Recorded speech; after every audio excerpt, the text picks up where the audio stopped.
ईमान बेच दो टुकड़ों में, सनाहर को स्वीकार रखी। मैं सच्चे पथ का राही हूँ, कैसे कटा दिन को रात नहीं।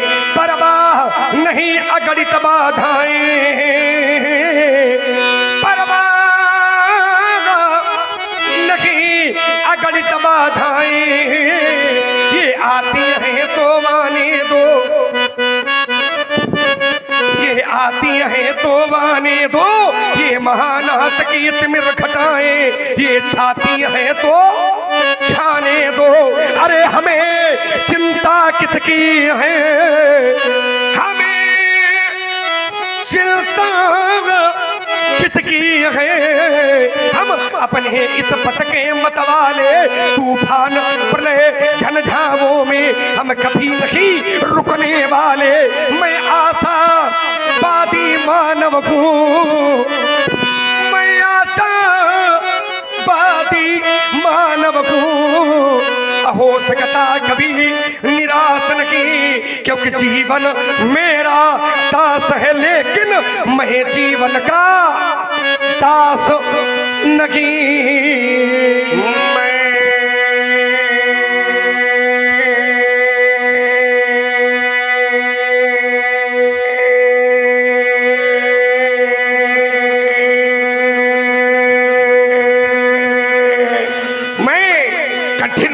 पंथ का पथिक लड़ा करता नित झंझावातों से।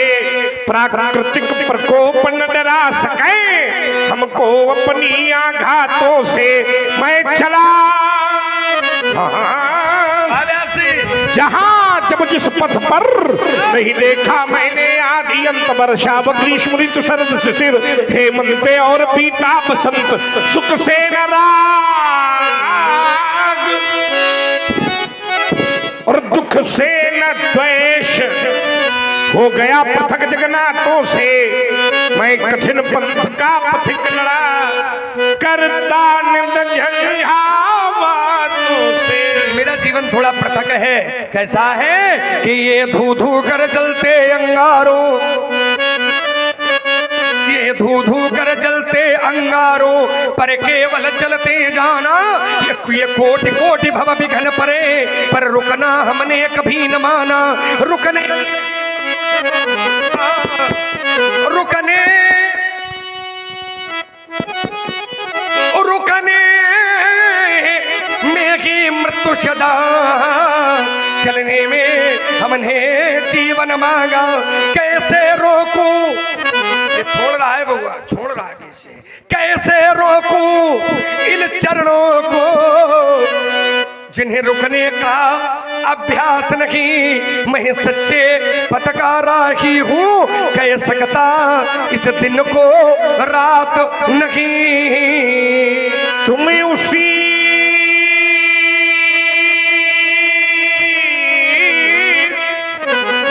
पंथ पर बढ़े चलो जिस पर चलते जन साधारण। ये दुर्गम, यह दुर्गम, यह दुर्गम पथ क्यों अपनाया, इसका बतलाओ तो कारण। आप लोग ध्यान से सुने। मैं करता हूं यह मेरा है, बस यही तो माया है। मैं अरु मोर तोर तय माया, जही बस कीन्हे जीवन काया है। मैं करता हूं यह मेरा है, जब इसका कर डालो विनाश, फिर पथिक अकेले ही पथ पर बढ़ने की होगी प्रबल आश। अज्ञात पंथ अज्ञात लक्ष्य, फिर मिलो पथिक अज्ञातों से। मैं कठिन पंथ का पथिक लड़ा करता नित झंझावातों से। प्रत्येक व्यक्ति के जीवन में कुछ न कुछ विशेषताएं होती हैं। एक माता के उदर से 4 बच्चे पैदा होते हैं। आचार्य कहते हैं कि उस पिता के भी 4 बेटे बराबर जीवन यापन नहीं करते। एक पिता के विपुल कुमारा होई पृथक गुणशील अचारा। को पंडित को तापस ज्ञाता, तो को धनवंत शूर को दाता। लेकिन मेरे जीवन का थोड़ा रास्ता भिन्न है। और कैसा है व्यास जी रास्ता? तो उसके लिए मेरा जीवन संघर्ष युक्त है और मेरी मान्यता भी है कि बिना संघर्ष के कोई महान नहीं होता, बिना संघर्ष के कोई महान नहीं होता। क्योंकि आचार्य कहा करते हैं कि बिना कुछ किए हुए, बिना कुछ किए जय जयकार नहीं होती और कोशिश करने वालों की कभी हार नहीं होती। 4 पंक्तियां मेरी हैं और क्या है? हो संघर्ष जीवन का पर्याय है, संघर्ष जीवन। भाई गर्मी है तभी पेड़ की छाया अच्छी लगेगी, और यदि गर्मी नहीं है तो पेड़ की छाया अच्छी नहीं लगेगी। दुख है तभी तो तुम सुख का अनुभव करोगे, और जब दुख ही नहीं होगा तो तुम सुख का अनुभव क्या करोगे? तभी तो कहता हूं ये संघर्ष जीवन का पर्याय है, ये चुनौती भरा एक अभियान है, ये संघर्ष जीवन का पर्याय है, ये चुनौती भरा एक अभियान है। क्यों? क्योंकि तप बिना साधना, तप बिना साधना, तप बिना साधना कभी होती नहीं। आज का मनुष्य तपस्या करना नहीं चाहता है, सिद्धि मिल जाए उसके लिए प्रयत्नशील रहता है।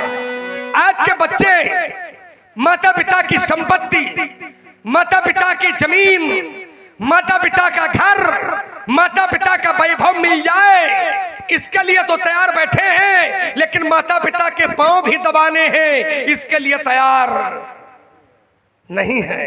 अरे पैर क्या दबाए जाएंगे? अब तो 13 दिन वाला काम 3 दिन में निपटने लगा है।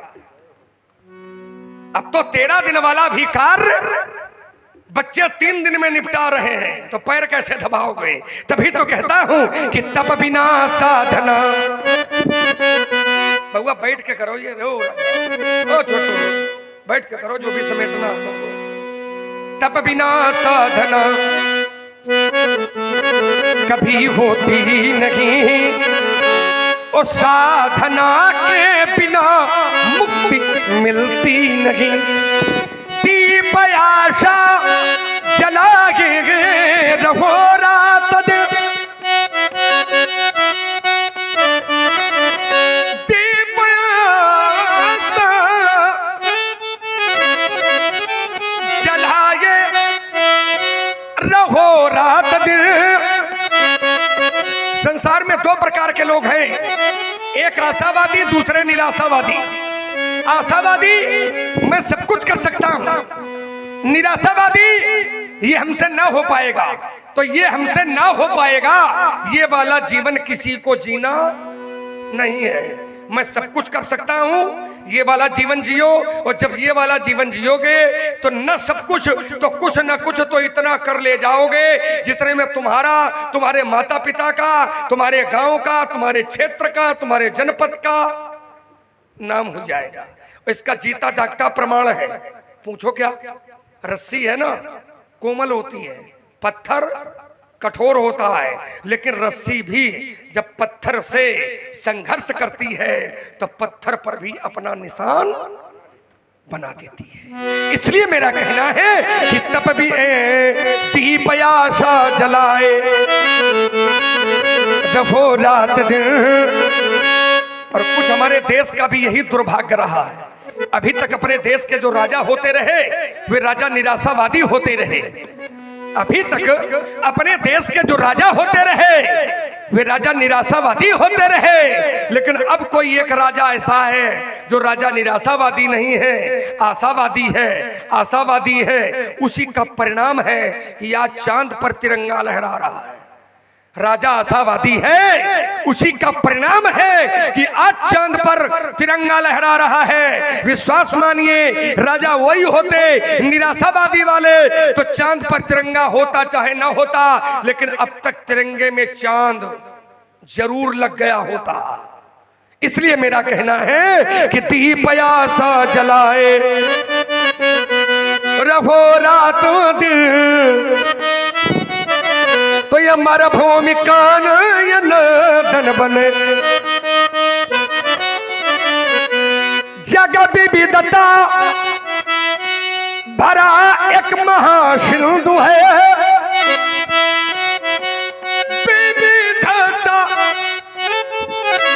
जड़ चेतन गुण दोष में विश्व कीन करतार। जड़ है तो चेतन है, गुण है तो दोष है, हानि है लाभ है, जीवन है मरण है, यश है अपयश है, दिन है रात है, सज्जन है दुर्जन है, अच्छे हैं बुरे हैं, यज्ञ कराने वाले हैं तो यज्ञ में व्यवधानों डालने वाले हैं, रामलीला देखे वाले हैं तो कुछ नाचो देखे वाले हैं। तभी तो कह रहा हूं कि जग विविधता भरा, अलग अलग विचारधारा है। अब तुम लोग घबराना हो नहीं, तुम लोग कभी चिंता न करो, घबराने की जरूरत नहीं है। क्यों? क्योंकि हर एक सभा में आज भर थोड़ी, यह तो जब से धरती बनी है तब से ये योग बना रहा है। हमेशा अच्छाई बुराई, हानि लाभ, जीवन मरण, यश अपयास, रामलीला करामे वाले, रामलीला में आगी लगाने वाले, कथा करामे वाले, कथा न हो यही व्यवधान डालने वाले, आदि काल से। अब विश्वामित्र जी का देख लियो बेचारे, यज्ञ करत रहा है, जाने कितने निशाचर, अंत में कुछ न मिला तो पिताजी के पास कहे, कहा राजा अब कुछ करो, हम लोग महात्मा हैं, हम क्या कर सकते हैं, ये बड़ा प्रताड़ित किए हुए हैं। मैं यज्ञ जिस समय करता हूँ, अच्छी तैयारी, मैं यज्ञ जिस समय करता हूँ, दुख मुझको निश्चर देते हैं, पूजा सामग्री हवन कुंड सब नष्ट भ्रष्ट। अब यह मान लो कि ये हवन कुंड नहीं नष्ट भ्रष्ट कर रहे हैं तो बन वही ते हल्ला मचा है, लीला खराब है, यज्ञ नीक नहीं हुई पा रही है, पंडित जी ठीक से बोल नहीं पा रहे, परशुराम जी धोती पहन के आगे। अब समस्या ये है ना, समाज है, उसके लिए क्या करोगे? अपना अपना काम करो और इसी में ईश्वर की कृपा होगी। तभी तो कहता हूं कि जग विविधता भरा। को कहे परशुराम के दाढ़ी न रहा है, बताओ भाई परशुराम जी आगे। तो अब उसके लिए तुम देखो, कमी निकालने वालों के लिए लोगों ने ईश्वर में कमी निकाल दी है, तो उसके लिए क्या करोगे? है कमी तो समाज के लोग, कमी निकालना सरल है लेकिन कमी को पूरा करना ये बहुत कठिन है ना। एक बार का आपको दृष्टांत सुनाऊं। एक बार मैया पार्वती के साथ भोले बाबा नंदी पर सवार होकर के जा रहे थे। बहुत ध्यान से सुना, हाथ तो उत्साहित नहीं होना। ना ना ना भाई। तो एक ग्राम से निकले तो ग्राम के सज्जनों ने कहा कि देखो, भेष बदले थे, कहा देखो कितने निर्दयी हैं, दोनों लदे हैं, कितना बैल है। सुनो तो इनको बैल पर दया नहीं आ रही। तो भोले बाबा ने कहा बात ठीक कह रहे हैं आप, देवी जी आप बैठी रहो, हम पैदल चल रहे हैं। दूसरे गांव पहुंचे तो कुछ औरतें जल भर रही थी। हाँ, बोले देखो इसको शर्म नहीं लगती, अपने पति को पैदल चला है, स्वयं गाड़ी में चढ़ी है। तो माताजी को लगा कि नहीं ये ठीक कह रही है। भोले बाबा से कहा तुम बैठ जाओ। अब भोले बाबा बैठ गए, माताजी पैदल आगे बढ़ी, अगले ग्राम में पहुंची तो कुछ व्यक्ति बैठे थे। बोले देखो कितना मूर्ख व्यक्ति है, इतनी सुकोमल पत्नी को पैदल चला रहा है, अपना बैल में लदा है। भोले बाबा भी उतर गए। अगले गांव में पहुंचे तो लोगों ने कहा कितने पागल हैं, साधन साथ में लिए पैदल चले जा रहे हैं। तो ये संसार की प्रवृत्ति है मित्र। आप कोई भी कार्य करो उसमें कमी निकालना उनका धर्म है। देखिए आज कितनी पवित्रता से लीला हुई है, लीला हुई है, नाच लीला नहीं भे बस तांतर। ठीक, संसार में इस पर सुधार करिए, नहीं सबको भोग भोगना पड़ेगा। लीला कहते तो राम लीला है पर होती नाच लीला है। ठीक, आनंद में कोई कमी रही हो तो बताओ आप लोग। अगर आनंद आया हो तो जोरदार तालियां बजाइए। बस समस्या ये है कि हम अब कुछ लोग वही वाले आए तो क्या करिए, वो जहां दुई अंदर के गिलासों में जो डूबे फिर न उबरे जिंदगानी में, और कितने बह गए इन बोतलों के बंद, तो मामला तो वही दिखाएगा। फिर आप लोग, मैं फिर एक निवेदन आज करके जा रहा हूं, अब जितने दिन लीला हो आप लीला के प्रसंगों में नृत्य कराइए, कोई समस्या नहीं है, लेकिन ऐसा नृत्य न कराइए कि आपकी बहन और आप माता पिता के साथ बैठकर उस नृत्य को न देख पाए। इस पर सुधार की आवश्यकता है। विशुद्ध लीला कराइए, आपको आनंद आएगा। चलिए व्यास जी, हमारा और इनका संवाद चल रहा है, और इस संवाद को शास्त्र से भी जोड़ा जाए आपके अनुसार कैसे।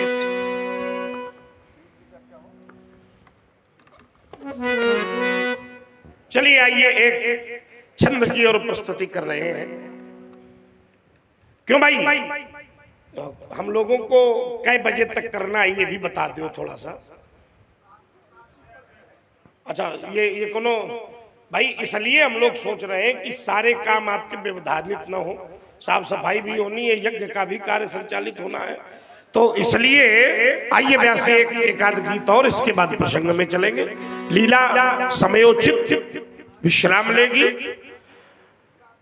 हाँ, साथ देखते हैं जो ये देखो, ये कंडीशन न लगे कि यहाँ तक चली जाए, यहाँ ये हम लोगों का मन है, जहां तक मन होगा वो आप लोग प्रेम से बैठिए। व्यास जी,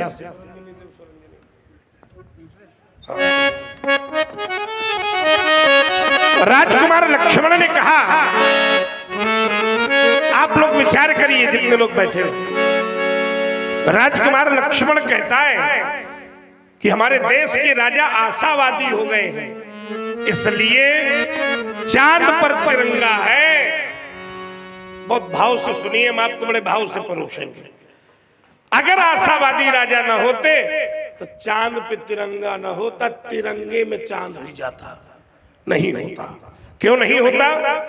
क्योंकि मेरे देश की माताओं ने उन वीर कुमारों को जन्म दिया है जो देश की सीमा पर खड़े होकर के अपने देश की रक्षा के लिए अपना सर्वस्व न्यौछावर कर देती है। आपको एक सत्य घटना सुना रहा हूं। एक माता के एक ही बेटा था, देश पर संकट आया, माता ने अपने बेटे को देश की सेवा के लिए भेज दिया। क्योंकि बेटा एक ही था, रोज आरती का थाल सजाकर खड़ी हो जाती, आज मेरा राजा बेटा लौटेगा, आज मेरा राजा बेटा लौटेगा। और एक दिन उसी माता ने देखा, क्या देखा व्यास जी, कि चार कंधों पर लदा हुआ तिरंगे के कफन में लिपटा हुआ उसका लाल चला रहा है। उस मां के हाथों से आरती की थाल छूट गई, माता रोती बिलखती हुई जोर जोर से रुदन करने लगी। मोहल्ले के लोग इकट्ठे हो गए, माँ क्या हुआ?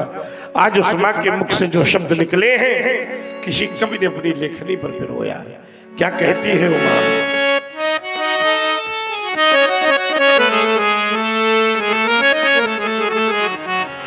अरे छोड़ करके पूजा की, छोड़ करके पूजा की, अरे थाल जा रहा है। देख लो दुनिया वालों, ये तिरंगे में लिपटा मेरा लाल आ रहा है। किसी ने सुमा से पूछा, माँ क्या हुआ तेरे बेटे के साथ? आज वो माता बड़े उदम साहस के साथ कहती है कि जिसने माँ की सेवा की, धर्म भी निभाया था। अरे मेरे पास रहा, जब तक मेरे पास रहा मेरी बड़ी सेवा की, और आज देखो ना, माता की भी, माता का कर्ज चुकाया है, माता की भी, माता का कर्ज चुकाया है। छोड़ कर के सारे नाते जा रहा है, छोड़ कर के सारे नाते जा रहा है। रंग में लपटा मेरा लालो आ रहा, कह दो धरती अरु अंबर से